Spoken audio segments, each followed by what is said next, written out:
Very warm welcome to one and all for joining this online guest lecture organized by RC15, Social Transformation and Development. At the outset, I would like to thank all the distinguished participants, including the President of ISS, Professor Maitri Chaudhary. She may join a little later.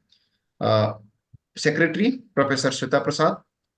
Our esteemed guest, Professor Walter Fernandes, SJ, faculty members, research scholars, guests present here to attend this online guest lecture.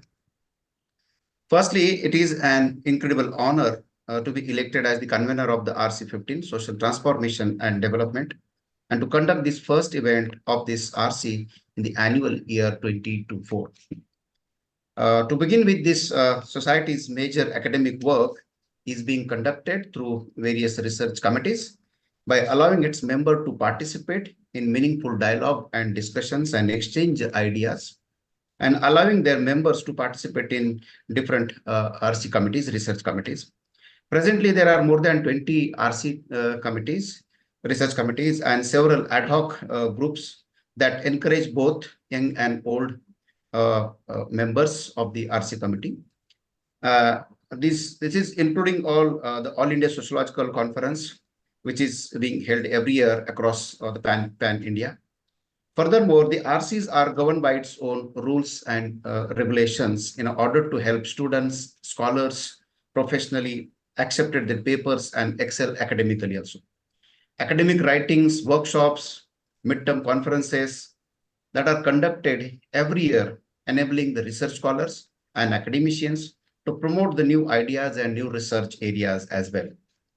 Being an active member of this RC since 2010, I have had an opportunity to work in various capacities with the RC conveners like Professor N.K. Bhargava, Professor Churagiri, Professor Giram, Professor Ashutosh Vas, Professor B.N. Prasad, and there are a lot of other senior faculty members who has been part and parcel of this RC committee.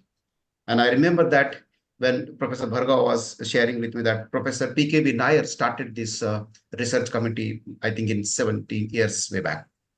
Over the past 17 years, we have been publishing several books and research chapters in various books, research articles in scholarly journals, and shall continue to work towards the publishing meaningful research in coming years too.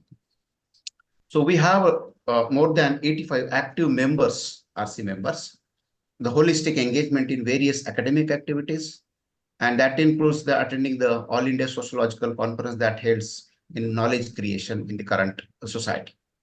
Today we have, and we are very fortunate that today we have Walter Fernandes SG to deliver the first guest lecture of this RC on tribal development in Northeast India, issues, challenges, and opportunities. I, on behalf of this RC, extend my warm welcome, sir, and thank you very much for giving us this opportunity to have this lecture with you. And we are very fortunate that you have gracefully, within a fraction of a second, that you have accepted our invitation. And today we are here. So with this brief introduction, I once again welcome you all to this online guest lecture series. Now I request my research scholar, Nishi Francis, to kindly introduce the guest speaker to this audience or August gathering. Now, can I request Nishi Francis, are you there? Please, can we have a introduction to the guest, please? Yeah. Good evening, respected dignitaries, convener and co-convener of RC15, esteemed faculty members, members of RC15, scholars and guests who have joined us for this online lecture. It is my honor and pleasure to introduce to you all the guest speaker for today's lecture, Dr. Walter Fernandes, SJ, who is currently the Director of Northeastern Social Research Center, Guwahati, Assam. Dr. Walter was formerly the Director at Animation and Research Center, Yangon, Myanmar, and the Founder Director of NESRC from 2000 to 2011. Before moving to the Northeast, he served as the Director of Research and Tribal Studies at the Indian Social Institute, New Delhi, from 1977 to 1999 and was also the editor of the reputed journal Social Action from 1985 to 1993. Dr. Walter is widely known for his work and extensive research on tribal issues, matters related to gender, development-induced displacement, conflicts, and peace across North Pan-India.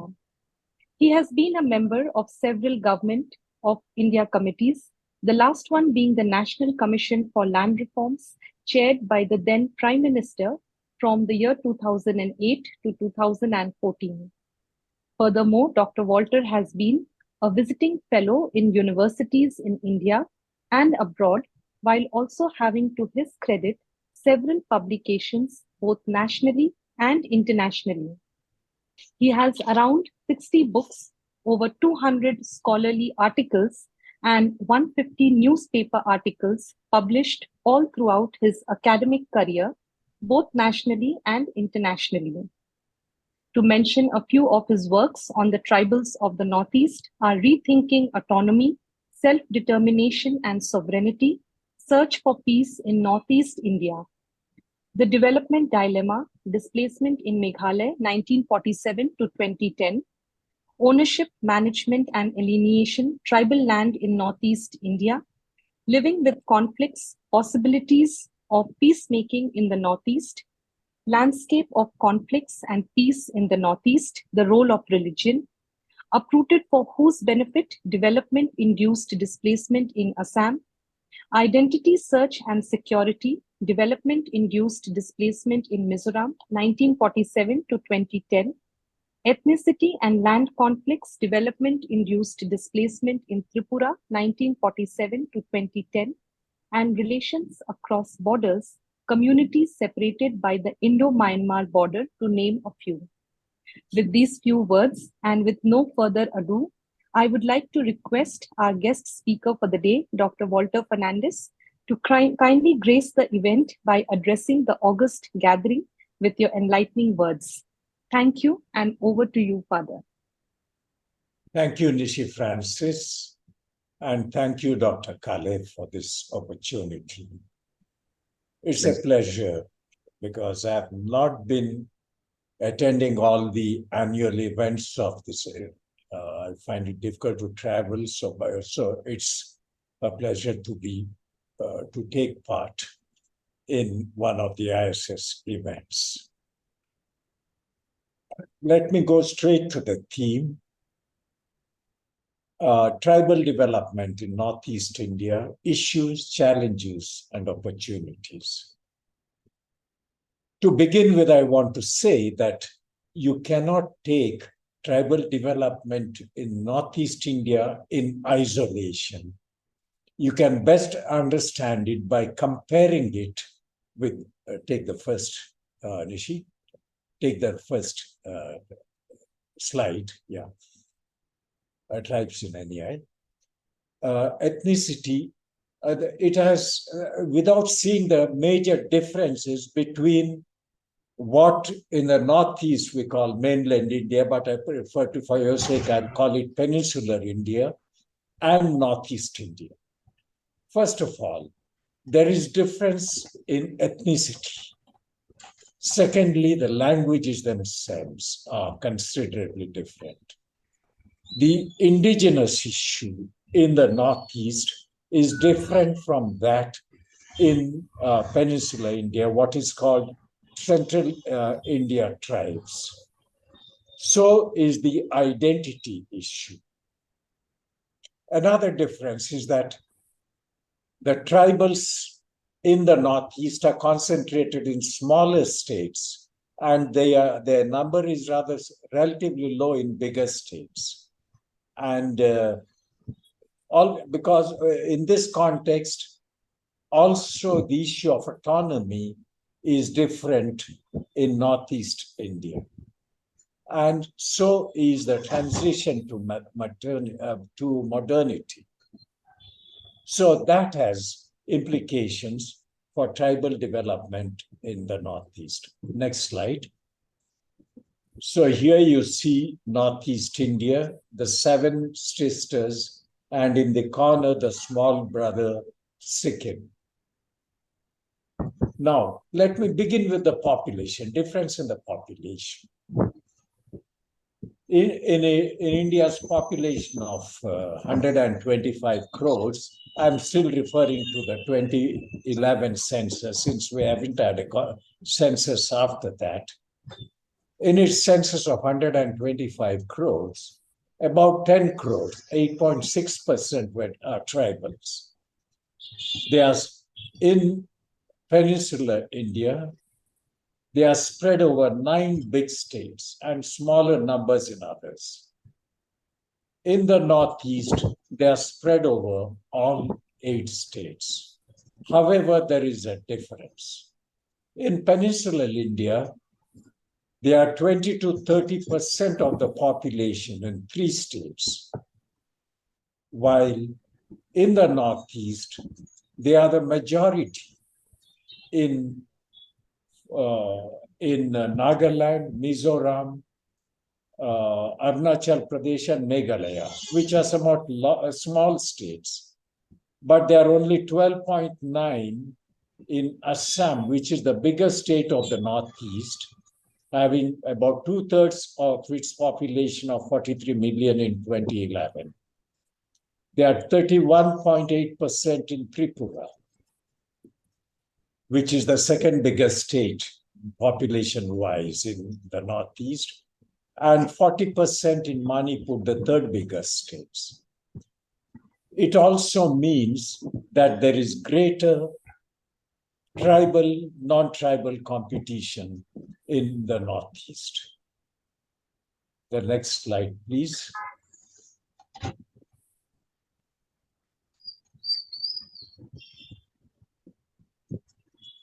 The next, what ethnic group?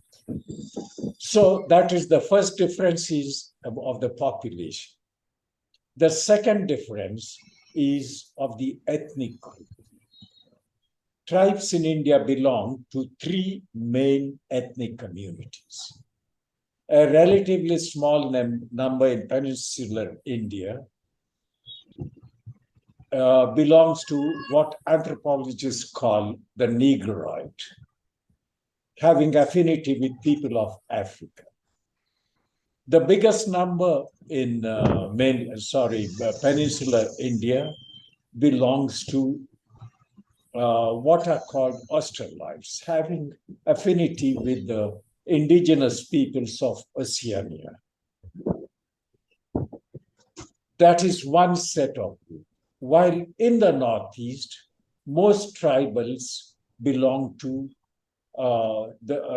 have affinity with the people of Southeast Asia. Anthropologists call them Mongoloid. Their origin is more in Southeast Asia. I'll come back to that.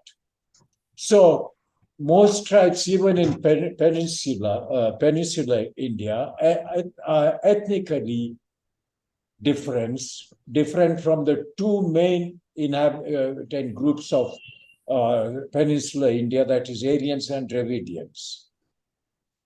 In the Northeast, they are different from the Aryans, but also there is much diversity among them, some coming from the Khmer area and the others from the Sino-Tibetan area. So most of their languages are Sino-Tibetan or Khmer, not Sanskrit or Dravidian based. And that is something many forget. Some time ago, I was hearing the talk on Sanskrit Day, where the speaker began by saying, all the languages of India originate from Sanskrit. That is not true. It's the Dravidian languages of the South are different, but the languages of the Northeast are neither Dravidian nor Sanskrit based. They are different, Sino-Tibetan or Khmer based. That is the next difference. But as far as the tribes of India are concerned, the biggest difference is, one big difference is in the understanding of the indigenous issue.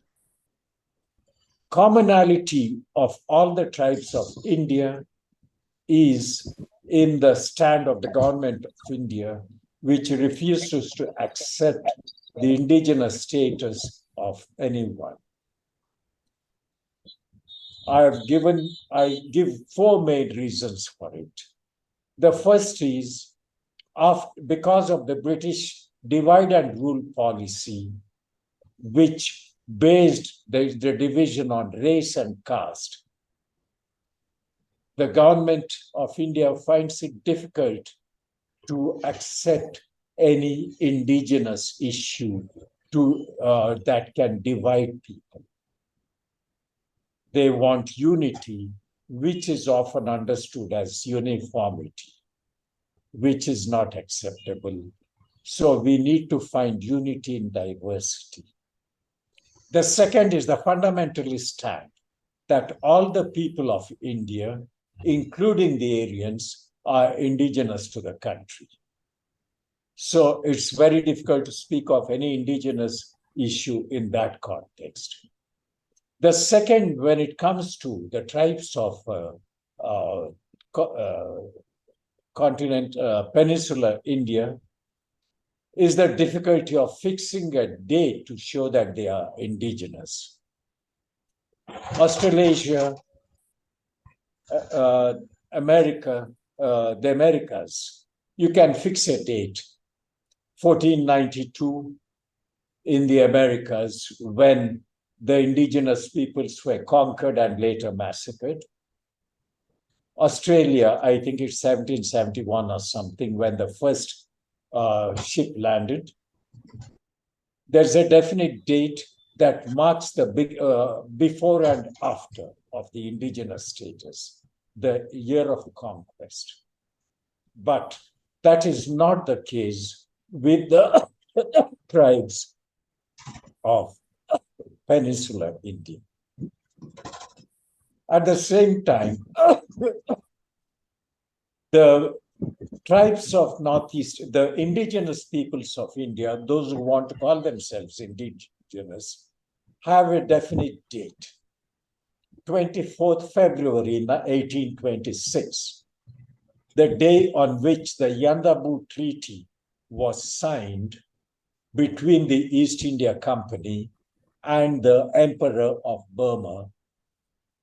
Through it, the East India Company forced the Emperor of Burma to hand the Brahmaputra Valley of Assam to the East India Company. Till then, Northeast India was culturally and to some extent religion-wise linked to peninsular India, parts of the Northeast. But politically, it belonged to the Burmese zone of influence. On 24th February 1826, for the first time, it became part of the political map of India. So the people of the Northeast fixed that date to proclaim their indigenous status. But it has two problems going with it. First, it includes not just the tribes, but all the communities that lived in the Northeast prior to 1826. They include the dominant non-tribal communities of the Meitei, Assamese, Thai home, and so on. But second, it excludes others who came after that. The Adivasi of Jharkhand, for example, who are around 20% of the population of Assam and have built up the tea industry of Assam, which is the backbone of Assam economy. They are excluded from this because they came after 1826. So that has problems linked to it. So when it comes to the indigenous status, all the peninsular Indian tribes claim indigenous status. And secondly, that indigenous status is linked to their clan identity. They have their myths of origin linked to their present habitat, to a totem, to the sarna and other sacred groves.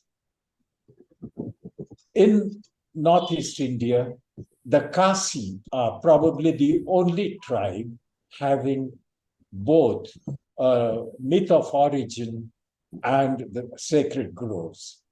Many others have sacred sites, sacred forests, which you can even call sacred groves, but they are not clan-centered. They are not linked to their myth of origin. They are not linked to their identity because they originated in Southeast Asia or in the Sino-Tibetan region, and they migrated from there. So all their myths are linked to their migration to the Northeast and not to their origin, which is their origin is cited as part of their story of migration, not as part of the story of origin. So, the next slide, please. And there is difference also in the affirmative action between mainland India peninsular India and Northeast India. Both have reservations in jobs, education, in the legislature. All have laws preventing tribal land alienation. But in Peninsular India, affirmative action is under the 5th schedule.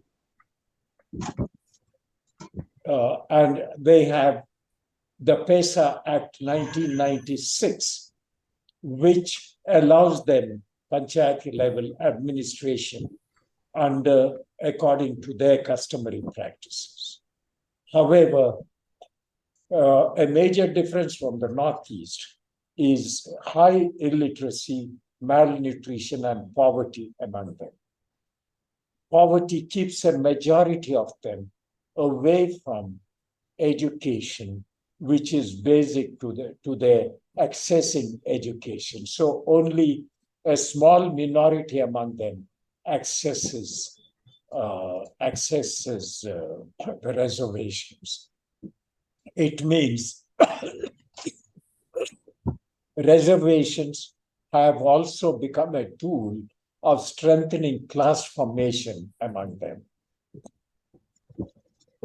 Because the privilege of reservations are made available, but the social steps required to make them accessible have not been taken. So a majority of them are not able to use them. And secondly, seems the reservations seem to have become even a mode of integrating them. I would even say assimilating them with the mainstream, and that can affect their identity because of their lack of access. The third difference is that most struggles in peninsular India are around resources. Identity is added to the resources. They need the identity in order to protect their resources from being alienated from them. The next. So they want their indigenous status for their identity, but they are speaking of autonomy and sovereignty, which many interpret as independence. That is not what most tribes want. Sovereignty for them is autonomous management of their resources. And that is where The difference comes in peninsular India, where 80% of the coal, 45% of iron ore, 60% of forests, and many water resources are in the tribal areas. And the state considers these resources national assets, which it can access without their consent. The tribes consider this their part of their resource, which they are ready to share with the nation as a whole, but in which they want sovereignty, share in their administration, and share in their economy, share in the protection of their land and forests, while the state wants exclusive control over this. And that leads to many struggles and the land laws themselves go against them. They are deprived of their livelihood and land in order to access these resources by the state. The land laws make it easy because the formal law recognizes only individual ownership, while most of the tribes live on common property resources, community land. And the state considers CPR state property. So when it wants to gain control over the resources, it evicts them rather than displacing them with compensation and rehabilitation. Next. In the Northeast, on the contrary, the Northeast again is under the 6th schedule, not the whole of the Northeast as something. There are 3 autonomous districts in Assam: the Karbi, Dimasa, and Bodo. There are 3 autonomous districts in councils in Mizoram for minority tribes, 1 autonomous district in Tripura for the tribal areas, and the whole of Meghalaya comes under ADCs, 1 for the Garo, the 2nd for the Khasi, and the 3rd for the Jaipur. But other states have protective mechanisms. Nagaland comes under Article 371A and Mizoram under 371G, which allows them to run their affairs according to their customary law. But Arunachal Pradesh and Manipur are the only states with a big proportion of tribes not coming either the 5th or 6th schedule or 371. So the link to this is the fact that identity is the major issue in the Northeast, and resources are linked to their identity, unlike in peninsular India, where control over resources come first and identity comes next. So the struggles in the Northeast have been mainly around their identity, to which the resources, land and other resources, are linked. And there is also a second difference when resources are concerned.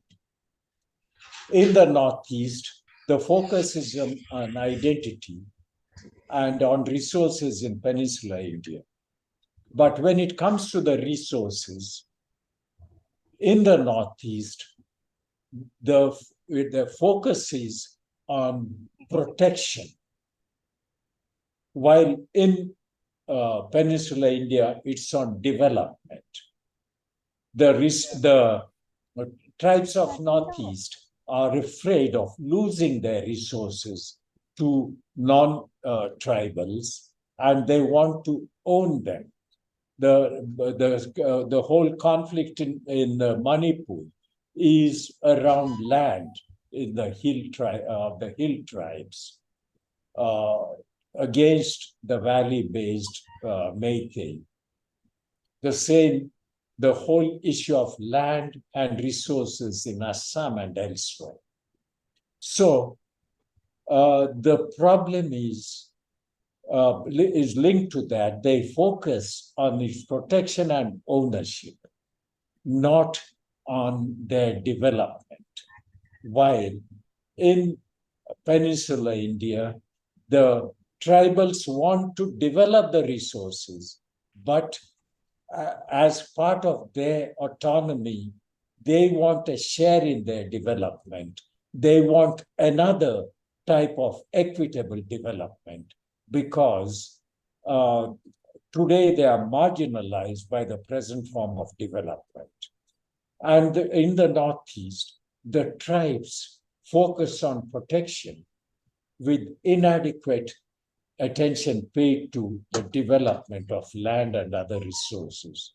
So while the alienation by the state has begun, is far progress in some places. And if they focus only on protection and not on development, there is every possibility of them being marginalized when the state develops them in the same way as the tribes of Peninsular India have been developed, have been marginalized. Next. Let's look at the type of marginalization that has happened. According to our estimates, the national development has caused 70 million displaced or project-affected persons deprived of their livelihood from 30 million hectares, 74 million acres, 1947 to 2000, all over India. But over 40% of them are of the land is tribal, mainly tribal CPRs. Secondly, among the 70 million DPPAPs, 40% of tribals are tribals, who are 8.6% of India's population. Another 40% are other landless rural poor, like Dalits and other backward castes, depending on marine or land commons. Rehabilitation of the displaced person, only 15% have been displaced, but it's negligible among the CPR dependents, much less, because the state doesn't even count them among the displaced. They are evicted. So there is the major issue of the laws and land alienation and displacement. The land laws ensure that the CPR dependents and service providers, like the Dalit landless laborers, are not even counted among the displaced, leave alone compensated and rehabilitated. Let's look at the difference, just one state, Assam. According to official count, Assam used 391,772.9 acres of land for national development, 1947 to 2000, and displaced 310,142 persons. That's the official figure. We did the study and we consider results still underestimates. But according to that, 14 lakhs, 5,809.38 acres were used. And it had 19 lakhs, 16,085 displaced or project affected, which means not less than 10 lakh acres, which is 72.13%, were CPRs, mainly tribal, and 16 16 lakh Yeah, 13 lakh. DPPF is 13 lakh these people. 83.81% were not counted. And just let me give another example, an individual project. Dumbur Dam counted only individual, in Tripura, counted only individual landowners displaced. According to them, 2361 families, 13,000 people, mostly tribal and Dalit, were displaced. In reality, there were 45 to 50,000. So there is enormous underestimate and displacement of the tribals. And that has become worse with the 1991 new economic policy. In fact, in its the second draft of the rehabilitation policy, the Ministry of Rural Development stated in 1994 that the new economic policy requires more land from in order to encourage private investment, both Indian and foreign, and much of it would be for in the tribal areas for mining. And new laws have been enacted for that purpose. And you can see it in the Northeast, for example. Focus is on hydroelectric projects, HEP. 166 of them are being planned, many of them already being built. Most of them, almost all of them, on tribal commons. Take the Look East policy, which has been renamed Act East policy, but renaming doesn't change the policy. Focus is on transport infrastructure linked with Southeast Asia. That again requires an enormous amount of land, most of it tribal. Thirdly, education. Unlike in Peninsular India, education in the Northeast is high, but no jobs. Jobs are mainly in the administration. So what happens? And then health and education infrastructure is only in major cities, Guwahati and to some extent Shillong. So what happens? Parents who want to send their children to these schools outside their area have to sell their land because the Act East policy develops infrastructure linking Southeast Asia to the Northeast, but it lacks intra-rural transport. So there is no good transport within the state. So no good institutions in the state. So children have to be sent outside, and for that, to get money for that, parents sell their best land, but there is some negotiating power in selling that land. And that's not the case when it comes to health. When it comes to health emergencies, they have to be sent to Guwahati or to Vellore or Delhi, Bombay. And for that, they have to sell their best land at a throwaway price. So that results in enormous land alienation, next slide, within the tribe. There has already been massive acquisition for various projects. So let's look at the new economic policy and mining in one state, Meghalaya. A study could confirm 586 acres identified as used for mining in Meghalaya, 1947 to 2000. but 25,747.53 acres were used during the next 10 years, 2001, 2007.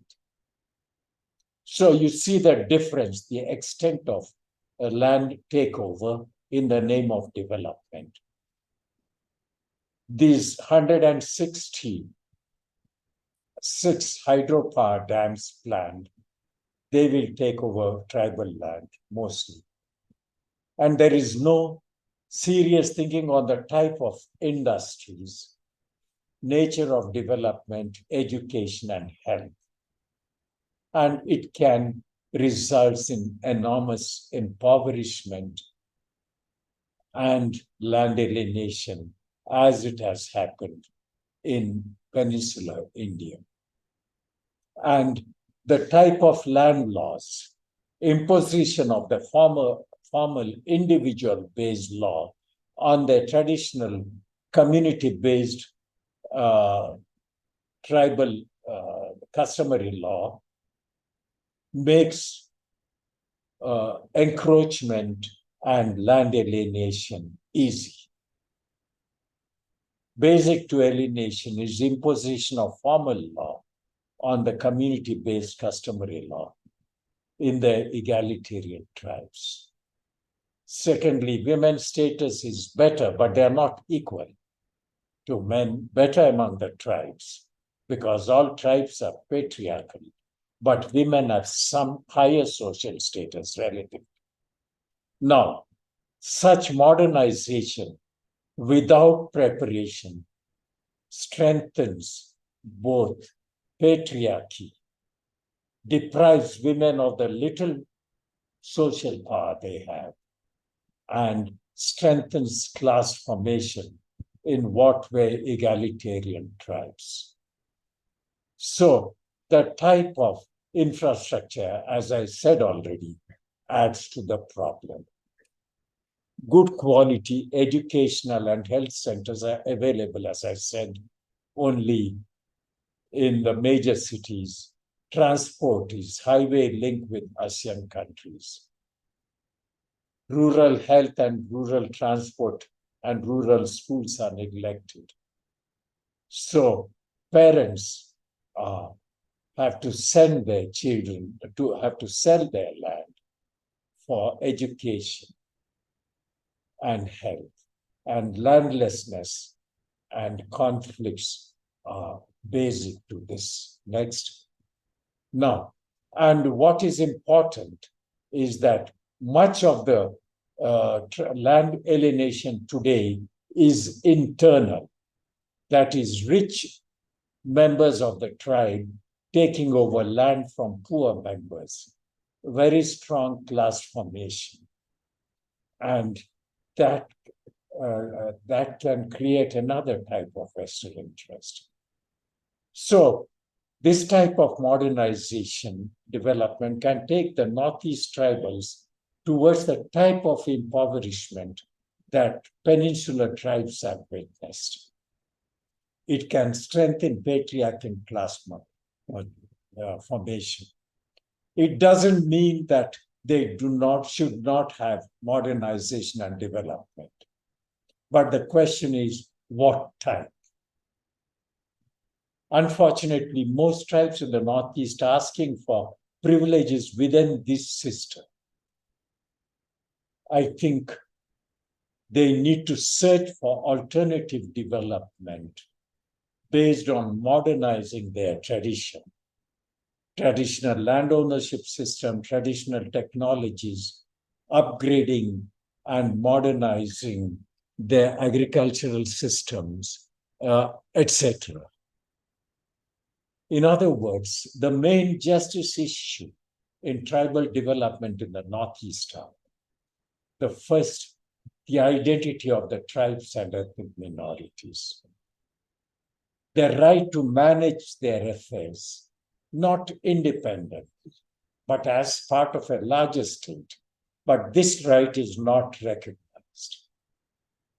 Right over their resources as part of national development and life with dignity, which is the Supreme Court definition of Article 21 of the Constitution on right to life, the Supreme Court has interpreted as a right to life, every citizen's right to life with dignity.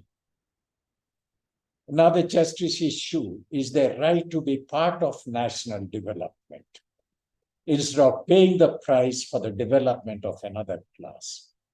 In other words, right to grow as respectable human communities.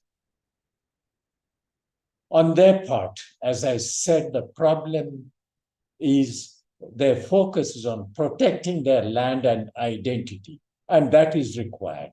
But there is not enough scope on developing it, and that can go against them. Focus on protecting the past, protecting their customary law, not enough importance according to the future. Focus on protecting the tribal customary law, which is required, but not enough is done to reform it and update it. For example, our institution did a study of 14 tribes, 2 per state in the 7th state of the Northeast, on the gender implications of the tribal customary law. And earlier we have done six more, which means you have done study of 20 major tribes, which are representative. What you realize is that they are egalitarian, but do not give equal rights to women. And they need to be reformed to accord equal rights to women and to prevent class formation, prevent internal land alienation. In other words, the customary laws have to be protected, but reformed to add life with dignity and future development, and not just to protect the past. In other words, the last slide, we have to respect their customary law, but modify it to suit gender and caste equality. Male and female clan control. Modification does not mean individual land ownership. It can be clan control, but why not men and female, women together? Second, get the formal law to recognize community ownership. Third, create situation that helps the tribes to develop their land, not just protect it, and create jobs and income through it. It may mean having the type of commercial crops which are under their control. Take, for example, we have done studies of rubber plantation, tea and coffee plantation, which require individual ownership, etc., and mainly in the hands of men. It has resulted in enormous internal land alienation. While there are studies, for example, some Khasi villages of Meghalaya have protected, have upgraded their commercial crops, cabbage, and some other foods which they were growing as a side crop in their shifting cultivation, on their shifting cultivation land, have today been turned into an important crop. They grow rice for the nutrition, for their subsistence, but grow these crops on a major scale, and they themselves sell them.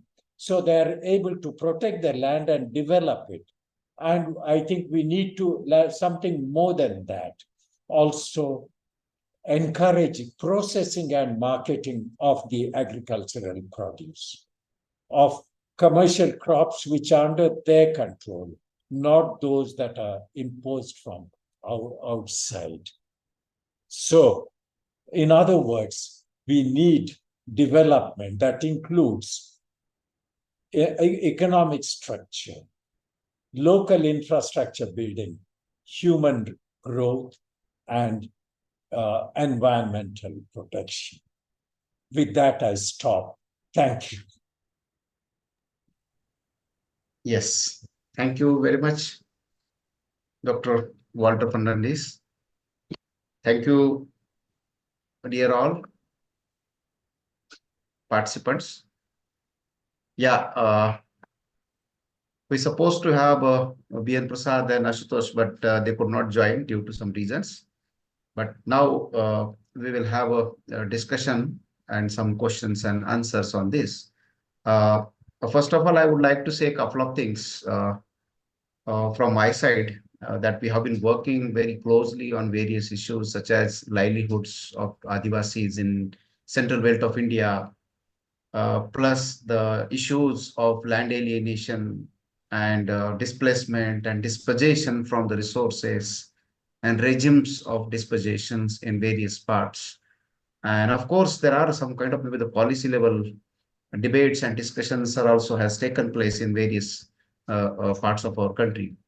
And today that you have highlighted the numbers also that the millions of people have been displaced, but what about their justiciable rehabilitation? I think that question remains unanswered. Or there are violations in terms of human rights violations and injustice happen in terms of distribution of the resources. So I think those issues are again still not been discussed, whether it is in, I think, different stakeholders, so-called maybe the different groups and development groups also. So in a short, there are a lot of issues and challenges are involved, and very few opportunities are available in order to strengthen their livelihoods or the resources or protection of the resources. And the main issue is that their identity, the whole issue of their identity, and that identity is linked very much with their resources, whether it's land, whether it's forest or any kind of any local resources on which they have been survived. So the struggles for survival continues in many ways in different parts of our country. Plus, there are a lot of other debates also that, okay, the development itself has been questioned, and I think we need to rethink that the whole development dilemmas or the development induced displacement, and how do we minimize the displacement of the poor or the Adivasis or Dalits in central belt of India, or the nomadic tribes. Okay, so their issues are also still very important. But as you rightly pointed out, the selling of their land, piece of land, which is very, very precious for them. And that land is not just a survival or the means of survival. It is an identity. And for them, it is more than that also. And they have to sell it for their education and health and other purposes also, which is, I think, anybody cannot accept these things. Yeah, and there are other major issues and the whole process of class formation. I think that's very important that you have highlighted. The whole contestation between the tradition and modernity and the modernization. So without having the level playing ground or preparations enough, so how do we go for it? I think that is the real question that you have highlighted, sir. And I think we need to ask ourselves, and there has to be some kind of maybe the again, not only the discussions, but it should go beyond that also. I think now the floor is open for questions and answers. Now, can I ask my colleague, my scholar, Nishi, can you please, if there are some questions, please take or read, and then we can go ahead. Or please feel free, all the participants, you can ask some questions. We have time for questions and answers. Madam Vinitaji, you can also come in and say a few words, please. Yeah, yeah.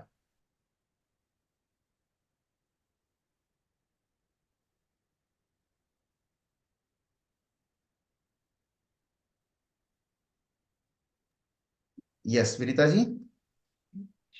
Any questions, please? Please feel free.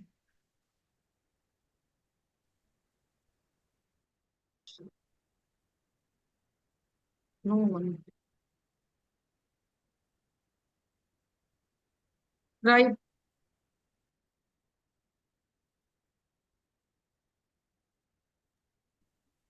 Ma'am, you are audible. Participants, in case of questions, please type them in the chat box, or you are free to even ask the speaker directly. You are free to direct your questions to the guest speaker for today. There is some in the chat box, but I find it difficult to open it. Can you just open the chat box, Nisha? There are no questions at the No moment in the question chat at box. moment. Okay.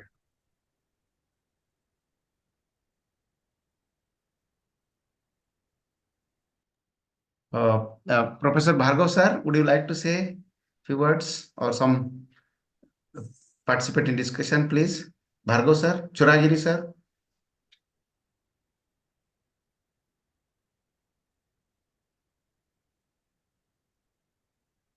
Bhargav sir. Sir, I have one question. Yes. Please go ahead. Please go ahead. Sir, what are the role of NGOs to promote tribal development? It just any role, any. Yeah. I think NGOs have an important role to play in supporting rethinking by the tribals themselves. Okay. Take, for example, when the struggle for Jharkhand was going on, we just asked some of the leaders, Okay. you are speaking of political autonomy. Have you thought of the type of economic development you want? I think they are not thought, and I think we, the researchers and NGOs, had to challenge them to think it over, because otherwise, by having political autonomy, you in practice turn tribal leaders into agents of those who are exploiting their economy instead of really becoming agents of their own people. So there is a major issue there. Only political leadership is not enough. Economic leadership, and I think NGOs should support them in rethinking that. Okay, sir. Thank you. So, how we can visualize a tribal development in India? How we can? Well, you cannot speak of tribal development in India as such, because the situation of the tribes changes from region to region. Okay. In the Northeast, I feel that much of it should take the form of development of their land, but through new crops, commercial crops that are under their control, helping them to train themselves, training for in choosing those crops, working on as a community. You can call it cooperative basis if you want, as a community, to choose the type of crops which they can process, not just choose as grow crops and sell them at a throwaway price, but process them and sell them. That requires a good bit of cultural, social, and technical management training. And NGOs can play an important role in that. Thank you, sir. Sir, can I come in? Yes. So, as you highlighted, there are 166 mega project which has been introduced by Government of India, and majority of them, I think, are and there's some protest also is going led by the tribals group, and especially in the Arunachal Pradesh, the Dibang Valley. I think those issues are very important, and tribals. I think the Mishmis and Idu Mishmis, I think their issues and their culture and their identity is very important. So, what is your take on these kinds of issues, and how do we protect the identity and culture and their heritage and customary rights or the natural resources and so on? Yeah. I think there is a major problem concerning those HEPs themselves. One, the Northeast with Western Myanmar is one of India's two mega biodiversity zones. Two, the Himalayas are young hills belonging to the Quaternary stage. As such, it's a seismic zone. So, two major issues from the environmental perspective. The identity, livelihood of the community is linked to it. They depend on the common property resources.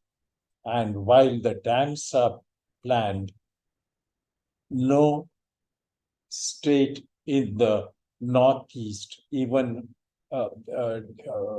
has a rehabilitation policy. Arunachal Pradesh claims to have a rehabilitation policy, and the only component it has is 1 hectare of land for community per family displaced by the dams. And how do they count? They do not count so many CPR dependent families. The families, 1 hectare is meant for settled agriculture, while they are Jum or shifting cultivation dependent families. And they are just pushed into another type of agriculture without any preparation. That is called modernization. So they are pushed into it without preparation. Will they survive?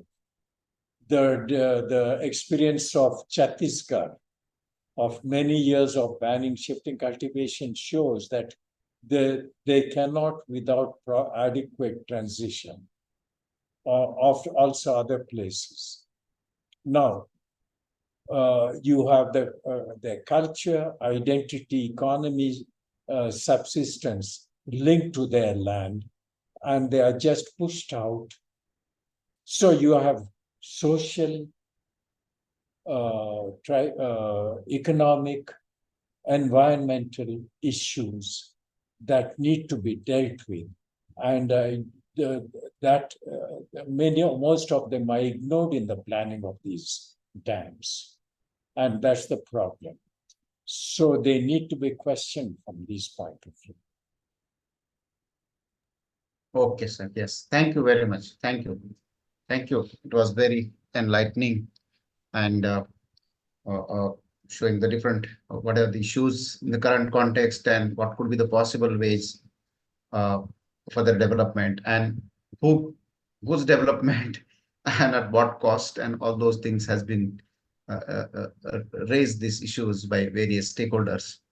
But RNR policies there, everything like LARA 2013 and all the those amendments and things are there. But finally, do you think that we need to go for the policy amendments and advocacy also in order to have a holistic development of all communities at locally, and that they how they envisaged their development by people's perspective, now the Adivasi perspective, from that perspective. And that is needed.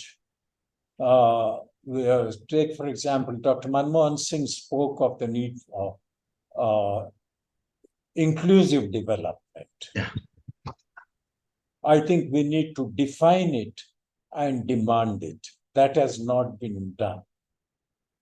Today, development results in growing inequalities, and that has to be questioned. We need to rethink development. development itself, and much more from the tribal perspective, and much more so in the Northeast. Yes, yes. Thank you. Thank you. Thank you. Yeah. Any other, please? Any Sir, I participant? have a question. Yeah, please, please.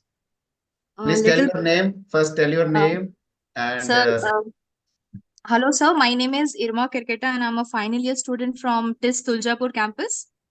So I'll be a little bit deviating from the topic, but my question is on migration of Adivasis.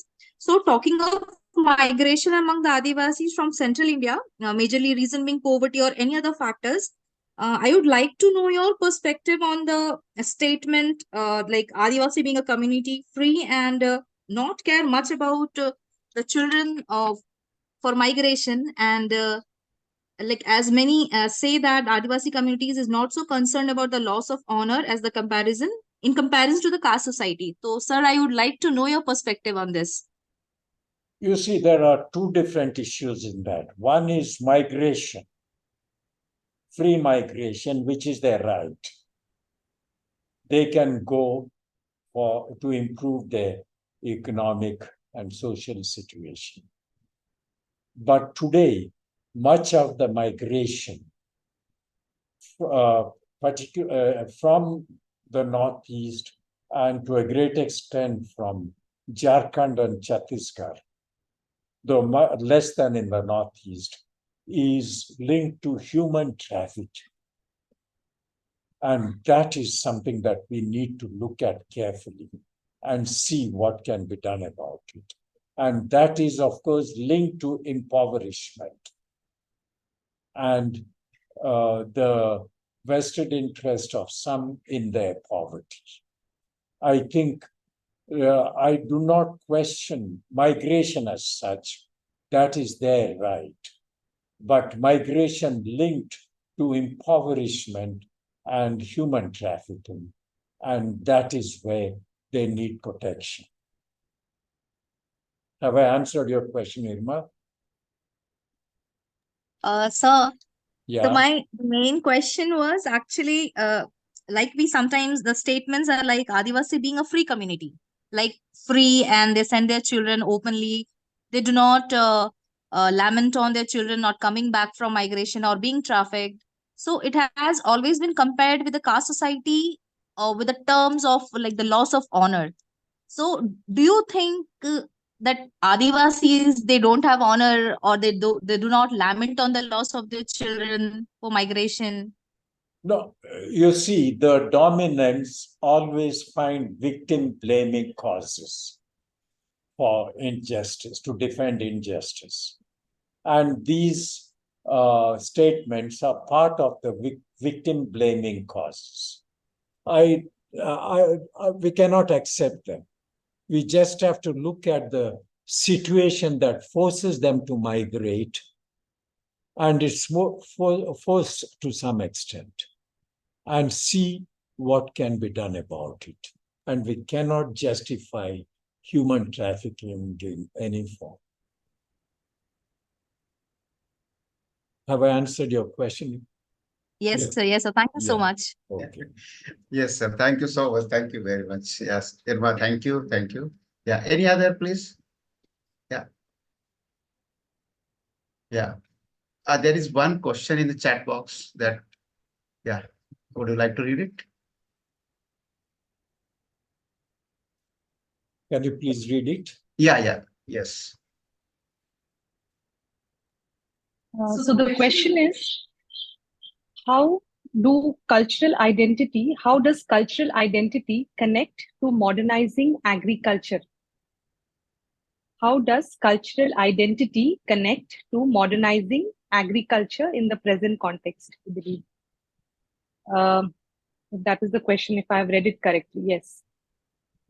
Well, it's not the cultural identity that that needs to be connected. That identity itself is linked to their land, and you need to modernize that cultural identity together with the modernization of their agriculture.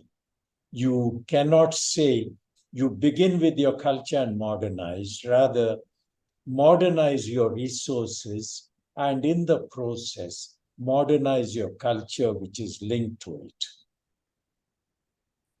What do you feel about it? The one who asked the question, perhaps.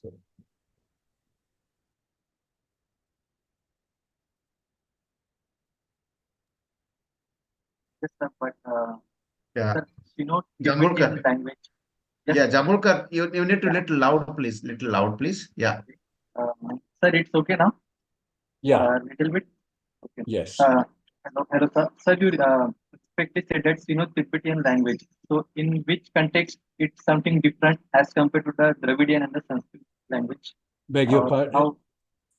Beg your Sir, pardon? Tibetan language.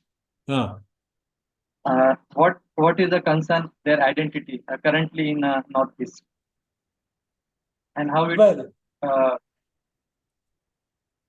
I think in the Northeast, most tribes are in transition, but there is much uncertainty concerning where they want to go.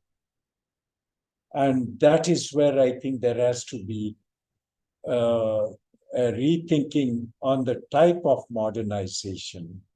Say, the total changeover to other languages without much respect for their mother tongue.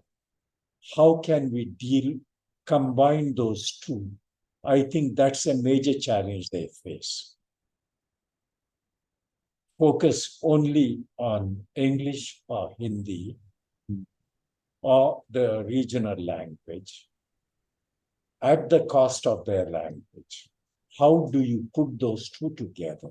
I think that's important for their identity. Yeah. ठीक है, Jambulkar? Is it okay? yes, sir. Yeah, thank you. Yeah. So thank you very much for participating in the discussion. If there are any one or two, maybe we can take one or two last questions. If not, yeah, please. Yeah. There isn't a question, but there is a complimentary message. It is from Professor Churagiri, and he is congratulating the resource person, the speaker, Dr. Walter Fernandes, for his enlightening words and for this important, congratulating the resource person for selecting this important topic for being discussed today evening at the RC15 online lecture. So thank you, sir. Thank you very much. I feel honored.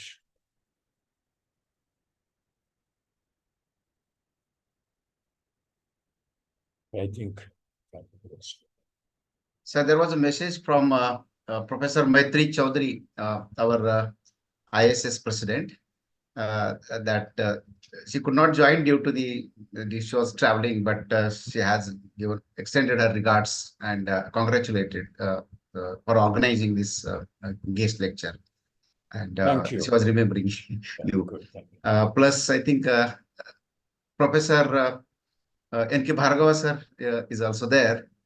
Due to his health condition, he was not been able to join, but he could make it possible. So thank you very much for joining with us. Yeah, now we can move towards the end section of today's guest lecture. Now, may I request Professor Vinita Lal to express the vote of thanks. Over to you, Vinita ji. Thank you, sir. Good You evening, need to everyone. unmute, I think. No. No, I'm audible. Yes, नहीं, you are. आवाज आ रही है madam, आवाज नहीं आ रही आपकी. Now, am I audible? Yes, you are. Yes. Okay.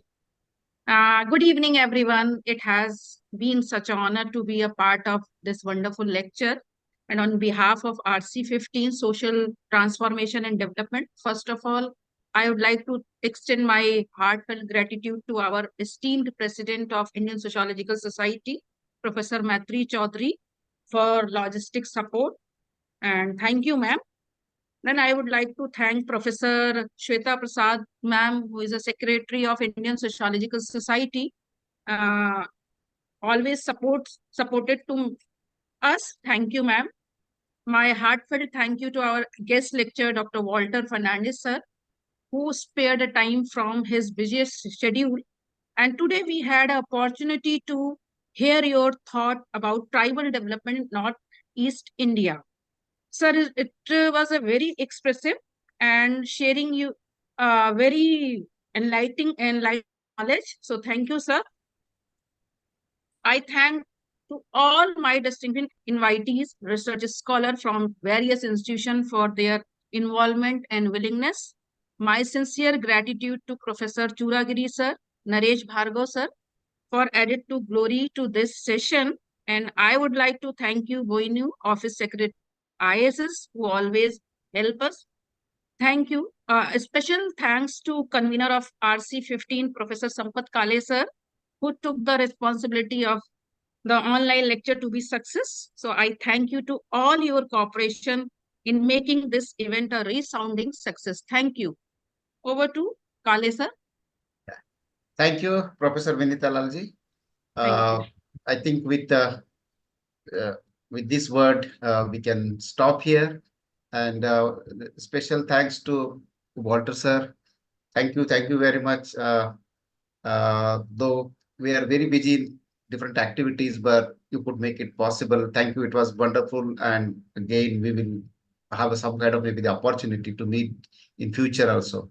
And thanks to all from my side also, all the participants and my research scholars who have joined in the discussions as well. Yeah, a lot. And Professor all Santoshji is there. Okay, I can see the names, but it is due to the time constraints I cannot. Madam Christina is also there. I think Joyson has also joined from, I think from Bihar. I think, yeah. Thank you very much for joining with us. Yeah. I think with this, thank you, Dr. Kale. Thank you, Thomas. Thank you so much. Okay, Thank you. Yeah, Thank you. bye. Yeah. Thank you, Vinita ji. Thank you, Nishi. Thank you all. Yeah. Thank you. Yeah. Thanks a lot. Yeah.